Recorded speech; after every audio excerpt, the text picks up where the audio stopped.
Oh my god. No, no, no, Kodak, you not Kodak. Oh my Kodak, bro.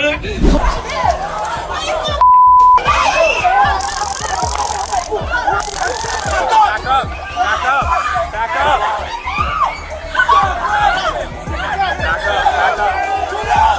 Hey, listen. Go over here. Go over here. Go over here. Go over here. Newly surfaced footage of Kodak Black has people across the internet asking the same chilling question once again. What really happened that night in Florida? Because at 3:00 a.m. outside a fast food restaurant in Tallahassee, someone made a deadly decision. Kodak Black was not supposed to leave that night alive. And whoever was behind it came prepared. Multiple cars, a coordinated plan, and almost no one saw it coming. We closed. Monkey's at 3 a.m. No, not here. So you can't do pancakes? No, we're not pancakes. Come on here. Come on with his To understand why someone would go to such lengths to target Kodak Black, you first have to understand exactly who he is and where he came from. He wasn't born into the life of a superstar. He was born into survival. His real name is Dusan Octave, born on June 11, 1997 in Pompano Beach, Florida, the son of Haitian immigrants. His father left early, and his mother, Marceline Octave, raised him on her own in one of the most impoverished corners of Broward County, a public housing project known as Golden Acres.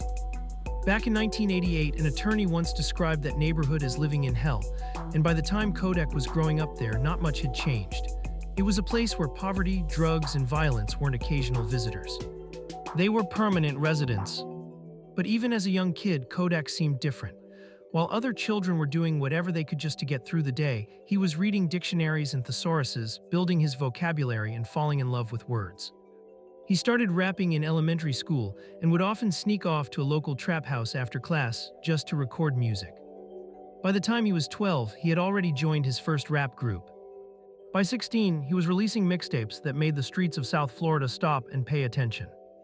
His first major breakthrough came in 2014 with No Flockin', a raw, unfiltered track that caught the attention of Drake, who even posted a video of himself dancing to it.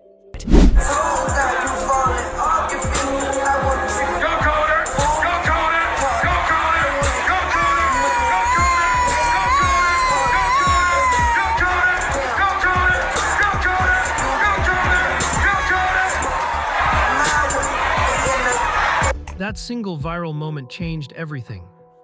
Atlantic Records came calling. The world began paying attention, and Kodak Black, the kid from Golden Acres who had grown up with almost nothing, suddenly had everything to lose. But fame didn't erase the streets. If anything, it made them even more dangerous, because now Kodak wasn't just another kid from the projects. He was a target, and that harsh reality was about to arrive in the worst possible way. April 4th, 2021, Tallahassee, Florida.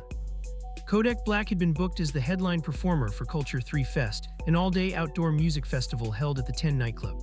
By all accounts, the show went exactly as planned. Thousands of fans showed up, the energy was electric, and Kodak delivered the performance everyone came to see. Afterward, he and his entourage headed to a second booking, a hosting appearance at the Baja Beach Club on Pensacola Street. The night had already been long, and by the time they finished at Baja's, it was nearly 3:00 in the morning. Most people would have gone straight back to their hotel. But this was Florida, and Kodak was hungry. So the group decided to make one quick stop, a late-night run to the McDonald's on West Tennessee Street near the Tally Strip. Simple enough, just a burger run, nothing more. But as they left the club, something didn't feel right. Multiple vehicles appeared in their rearview mirrors. Not just one car following too closely, several cars, and they weren't even trying to hide it.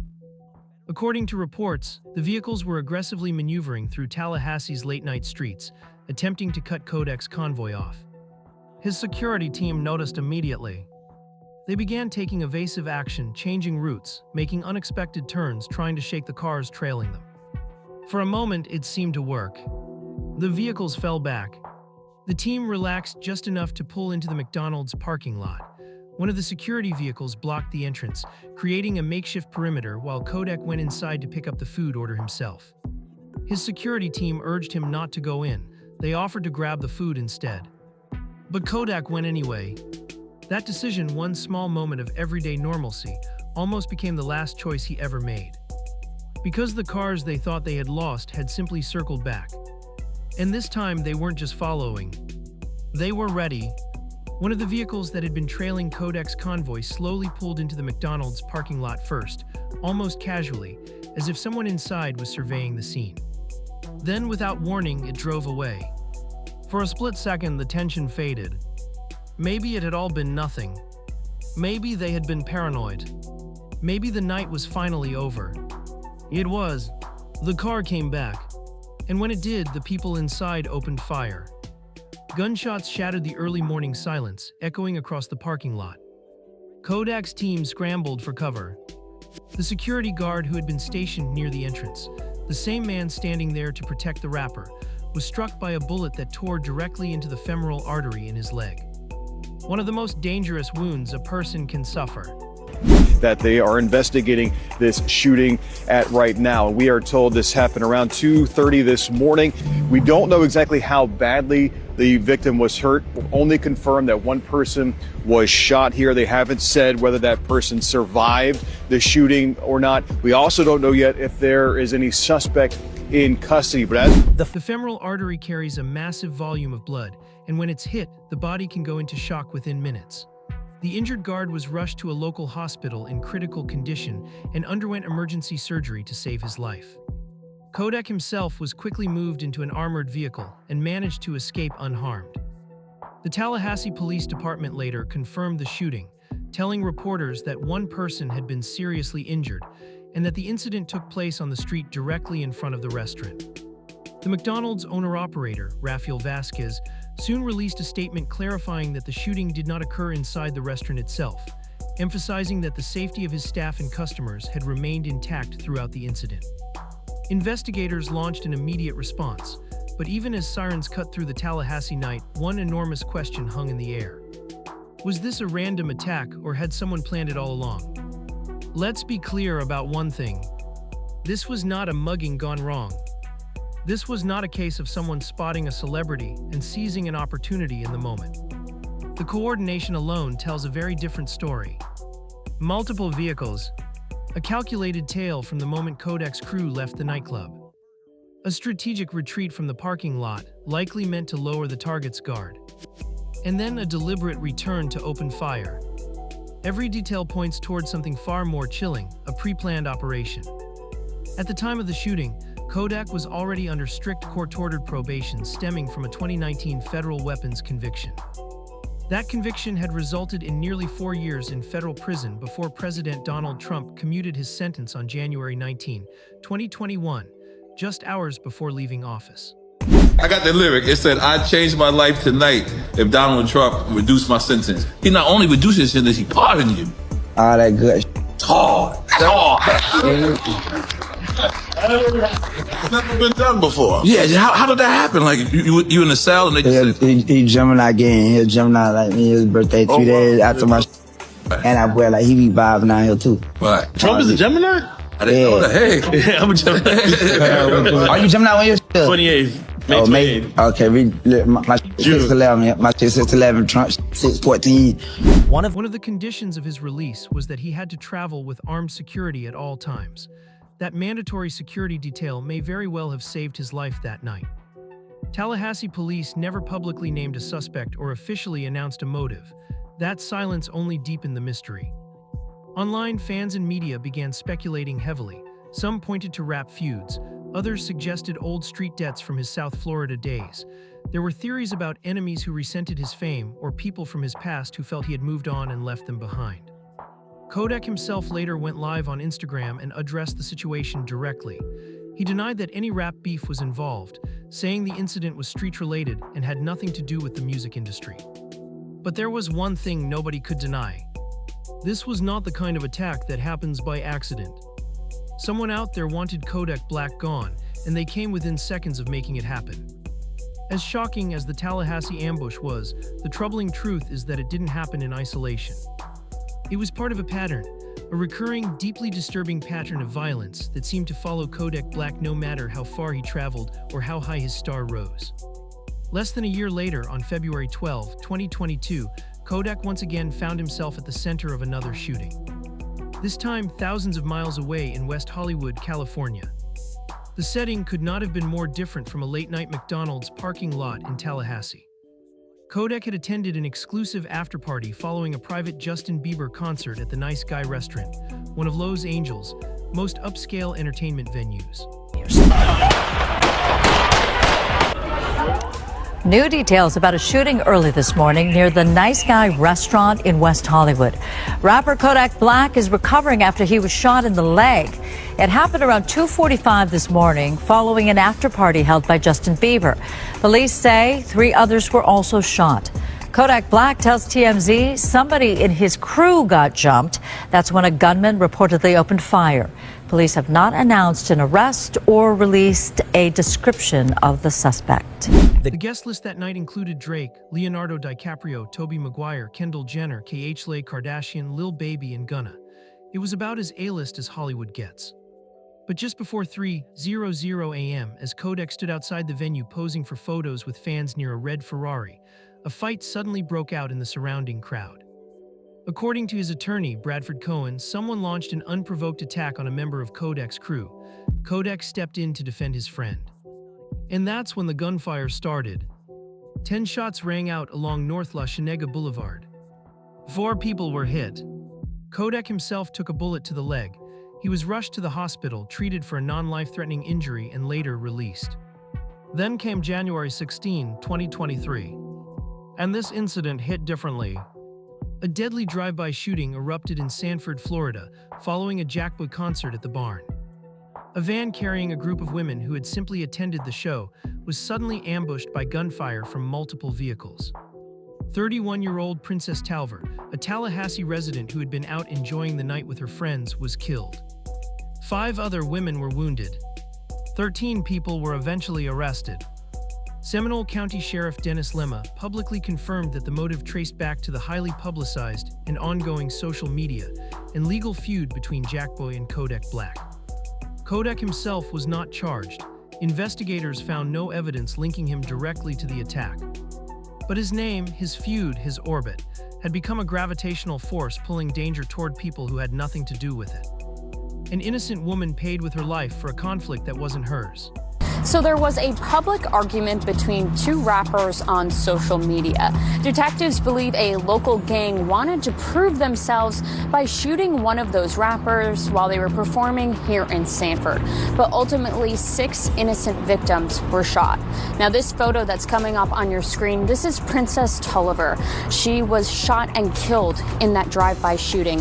5 others were hurt. Kodak Black's legal history reads less like a rap sheet and more like a timeline of near misses, with a system that had been chasing him long before he was even old enough to vote. In a single year, he was placed in a youth detention center 3 different times. As a teenager, he was arrested in middle school for auto theft. Before he had even released his first major album, he had already faced charges for robbery, battery, weapons possession, and false imprisonment. Then, in 2019, the federal government caught up with him in a serious way. He was arrested for lying on federal background check forms while purchasing multiple firearms, a conviction that carried a sentence of nearly 4 years in federal prison.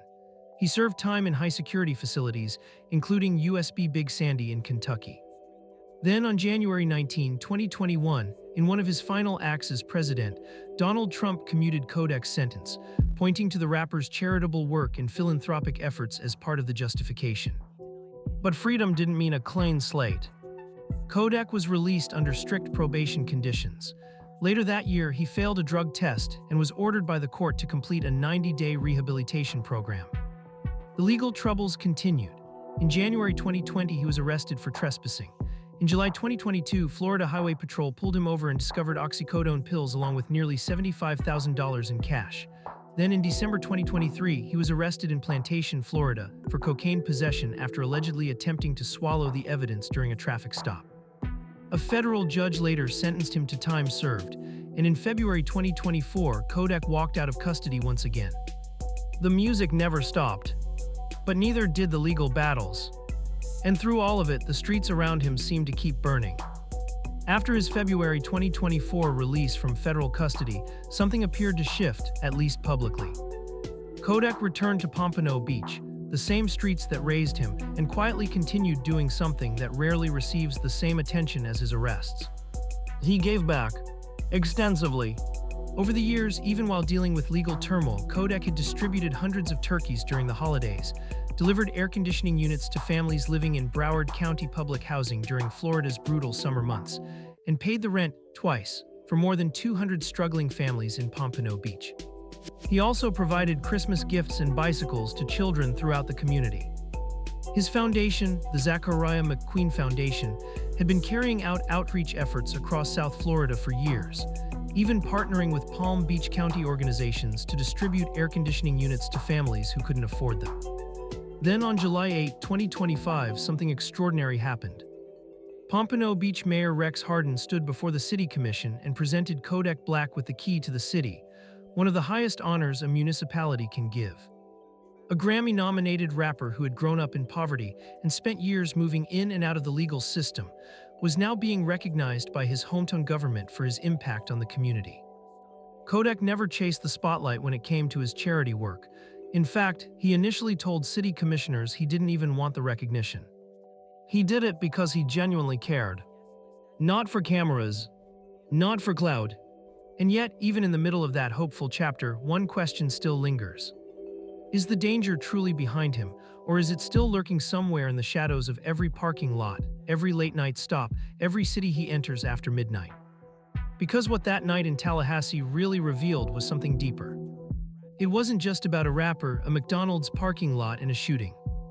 It was about how thin the line can be between the life Kodak Black built and the life that keeps trying to tear it down. Between platinum records and parking lot ambushes. Between a Grammy nomination and a bullet meant for you. Between being the man who pays rent for 200 families and being the target of a coordinated attack that no one was ever arrested for. Kodak Black grew up being told that where he came from, there were only two outcomes: the streets or the grave. He chose music. He chose survival. He chose to give back. But some roads once walked don't let you leave so easily. The real question is whether Kodak has changed. The real question is whether the world around him will ever change in time. Let us know your thoughts in the comments below. If you enjoyed this breakdown, don't forget to like the video to support the channel. Subscribe to Holly Hype TV for the latest updates and turn on notifications so you never miss an upload. Until next time, peace.